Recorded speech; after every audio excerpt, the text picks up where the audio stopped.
5ই আগস্টের পরে আমাদের সম্প্রদায়ের যে সমস্ত লোকজনের বিরুদ্ধে মিথ্যা এবং হয়রানিমূলক মামলা দেওয়া হয়েছে সেই মামলাগুলো প্রত্যাহার। আমাদের সম্প্রদায়ের একজন বিশেষ সহকারী নিযুক্ত হয়েছেন, তিনি বিজন কান্তি সরকার, এখানে আমাদের সাথেই আছেন। ওনাকে আজকেই উনি অ্যাপয়েন্টমেন্ট দিচ্ছেন, একটু পরেই আপনারা এই সুখবরটা জানতে পারবেন। আমাদের বাংলাদেশের হিন্দু সম্প্রদায়ের যে সমস্ত সমস্যা সেগুলো আমরা সবগুলো তুলে ধরেছি। অর্পিত সম্পত্তি আইন, হিন্দু ধর্মীয় কল্যাণ ট্রাস্টের পরিবর্তে ফাউন্ডেশন করা, দেবোত্তর সম্পত্তি আইন করা, সংখ্যালঘু সুরক্ষা আইন, সংখ্যালঘু পৃথক মন্ত্রণালয়, সংখ্যালঘু কমিশন, দুর্গাপূজার ছুটি 3 দিন কমপক্ষে করা।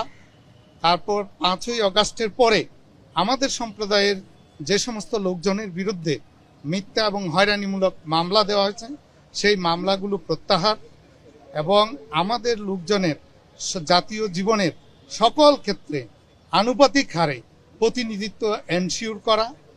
তারপর ফেসবুকে নানান রকম মিথ্যা প্রচারণার অভিযোগে যে সমস্ত হত্যাকাণ্ড, যে সমস্ত লুটপাট এবং ধ্বংসযজ্ঞ হয়েছে সেগুলোর বিচার চেয়েছি আমরা।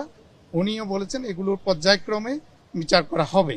উনি প্রত্যেকটা বিষয়ে আমাদের ধৈর্য সহকারে শুনেছেন এবং প্রত্যেকটা বিষয় উনি অ্যাড্রেস করেছেন এবং বলেছেন পর্যায়ক্রমে এগুলো সমাধানের দিকে চেষ্টা করবেন।